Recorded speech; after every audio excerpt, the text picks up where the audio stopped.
Ներողություն 7 տարի անց է, Թալանից պետք չի խոսել,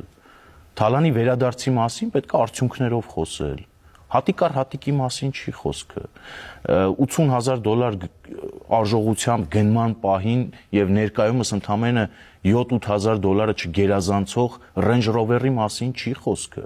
խոսքը դղյակների մասին է, խոսքը խոշոր սեփականատերերի և օլիգարխների մասին է, խոսքը մկների և ձկների մասին է, չի արվել այս աշխատանքը, իսկ այն պատկերը, ինչ որ արտացոլվեց Գյումրիում, սրա պատասխանն էր, սա ոչ թե Հայաստանի Հանրապետության քաղաքացիները և գյումրեցիները հիասթափված լինելով քաղաքացիական պայմանագիր կուսակցության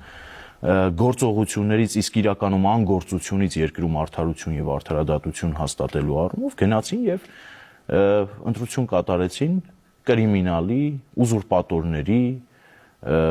թալանչիների միջև։